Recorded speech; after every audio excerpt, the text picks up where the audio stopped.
Albuquerque Police Chief Harold Medina was involved in a crash this weekend when he ran through a red light, smashing into an innocent motorist. He claims he was trying to get away from gunfire. The chief noticed two individuals who they got into a fight, a physical altercation with each other. He noticed that one of them brandished a gun. One person kicked the other individual, and that individual started firing shots in the direction of where the chief was in his truck. So apparently Chief Harold Medina's official story is that on Saturday morning he was down in southeast Albuquerque, a wonderful place to pick up drugs and prostitutes. Don't ask me how I know. He claims he saw two people fighting and that one of them pulled out a gun and fired shots. Like a Uvalde police officer, in an attempt to get away from the gunfire and save only himself, he blasted into an intersection on a red light, smashing into an innocent motorist. Somehow, the man the chief alleges was fired at almost point-blank range escaped unharmed, as did everybody else, except the life that Harold Medina risked to save his own. The driver of the Mustang that he plowed into while blasting through the intersection on a red light was sent to the hospital in critical condition. This is the same Chief Harold Medina who sat next to Governor Michelle Lujan Grisham a few months ago while she announced that she was suspending the right of law-abiding citizens to carry firearms in the city of Albuquerque. When a journalist asked if she really thinks that criminals are going to obey this new rule, she said no, of course not. But of course, if a criminal does commit a crime against you with a firearm, you can always call Albuquerque Police Department to come and help you. In my experience cop watching in Albuquerque over the last 3 years, the minimum time for a police response is about 20 minutes. But this minimum time applied to priority calls such as shots fired calls. If there wasn't an active shooter, you'd wait at least 8 to 12 hours for a police response if they showed up at all. But the head of the department, Chief Harold Medina, proved on Saturday that even if he's present when the crime happens, when the shots are fired, he'll run like hell. So the governor wants to take away firearms from law-abiding citizens, and when shots are fired, Chief Harold Medina will risk your life to save his own. And Albuquerque Mayor Tim Keller will praise him for his cowardice. This is above and beyond what you expect from a chief. And I'm grateful for Harold Medina. That is the worst way I ever want to start a day. It's the call, one of those types of calls that I dread. We have no idea what Mayor Tim Keller is talking about when he says that Chief Medina went above and beyond by risking the lives of the public to save his own. Our best guess is that maybe Mayor Tim Keller found his fair share of drugs in southeast Albuquerque before he did that interview. But there's something not right about Chief Medina's story in the first place. What was he doing down there in the first place, and why was he the only one that feared for his life and ran like hell? And in light of recent events, there's always the question, were any shots actually fired at all, or is it possible that an acorn fell on a car? On Monday, I headed out to Albuquerque to talk to Albuquerque police officers and see if I could get some of these questions answered. Were you working on Saturday, either one of you guys? During the day. During the day? Yeah. Did you work Harold Medina's car crash? No, that was a southeast deal. We were That's why I was looking for southeast guys today, but not here, brother. Seems like they don't even come out. So, did you hear about Chief Medina's accident? Yeah, we did. Did you hear the news report on it? No, I haven't. I try to stay away from articles and news. I get enough of it out here. Sure. Try to switch it off when I go home. All right. Yeah, it just seems weird, you know? Seems weird. Yeah. I guess he said he saw a gun and he heard a gunshot. I didn't even know there was a gunshot. Yeah, I don't know. Yeah. I guess he said he was sitting in the car at the intersection with his wife and saw two guys fighting on the sidewalk, and then one guy pulled a gun and shot at the other guy in order to get away from the gunfire. Yeah. He just gunned it and smashed into some innocent person.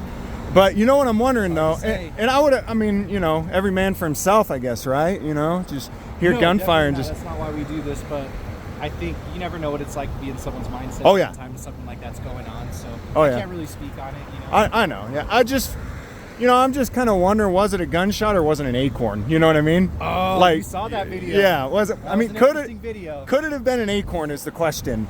Luckily, I don't think there's any acorns. I don't down in this area. I don't think that they're native to this part, but squirrels could have brought them in though. Maybe from outside. Yeah, I'd love to ask Medina himself, but every time I try to find him, he runs and hides. Keller too. That I can't speak on either. I don't make their schedules. I'm sure that they're busy guys. He's probably afraid I'm coming in with acorns. Am I right? You know, just he's like, I We got a tip. This guy's got a pocket full of acorns.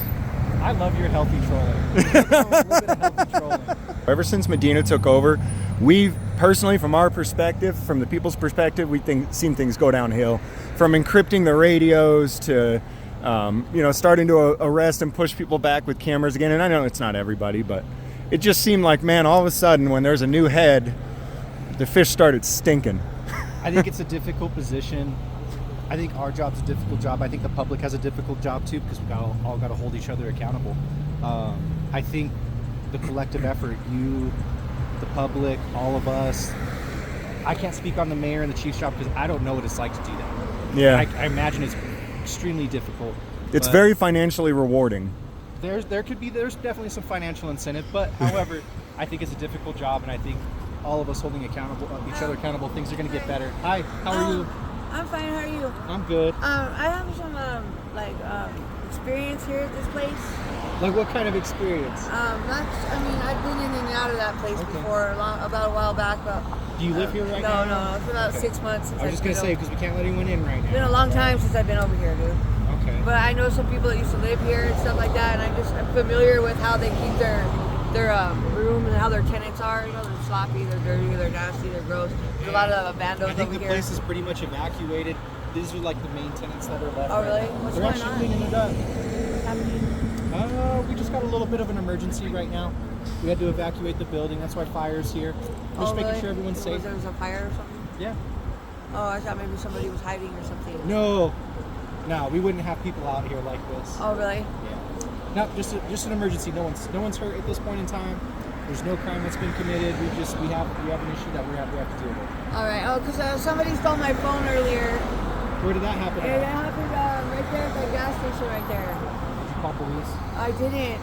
And then, you know the government phones, those free phones? Yeah. Well, I tried to get a free one of those. They said somebody already has one in my name. And so I called their number to try to get it disconnected. And they're sitting there saying, they act like they don't understand English, the Chinese people. And they won't disconnect it. That's right. So they have one under my name. They will not disconnect. And I just don't know what to do about that now. I'm not using it, but they're using it under my name. They won't turn it off. Am I in the way? Okay, you're fine. They will not turn it off, and I'm getting really bugged with that. I'm sorry that you have to go through this. What you can do is you can make a call for service to police, or you can report your phone stolen. It's gonna be a little bit though, because we're all tied up with this right now. If you want to, after we finish this, I'll come and talk to you. How about that? Well, where are you gonna be? Well, I'm trying to get this truck from Albuquerque towing. It's 1,500 Dodge Ram, and they want 1,500 for it.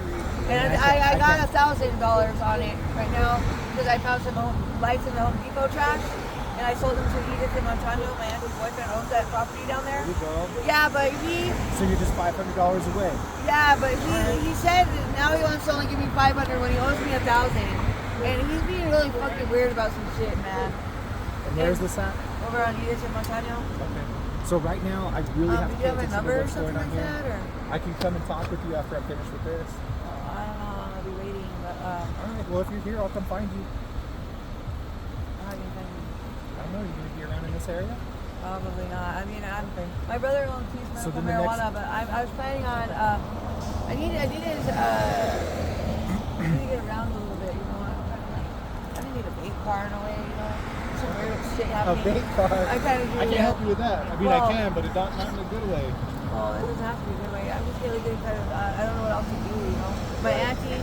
She's avoiding me. She won't talk to me for more than 5 minutes. Nice. I just don't know what they're hiding, you know, and I don't know if my kids are okay or if they have something to do with it. Hey, officer, I live here. Am I able to get in? Unfortunately, I mean, we've got an So to sum things up, Chief Harold Medina sat next to Governor Grisham in support of disarming law-abiding citizens in Albuquerque with the promise that the police would keep us all safe. Then when shots were allegedly fired while the head of the police department was present, not only did he not keep people safe, but he risked the lives of everyone else to try to keep himself safe.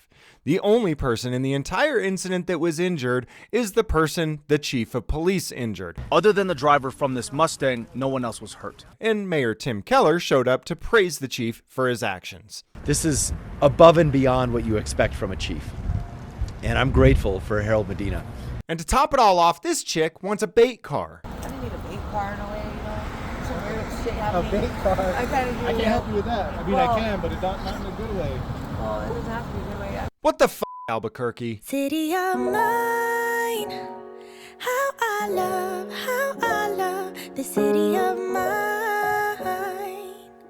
It never gets me down, city of mine. How I love the city of mine. It never gets me down.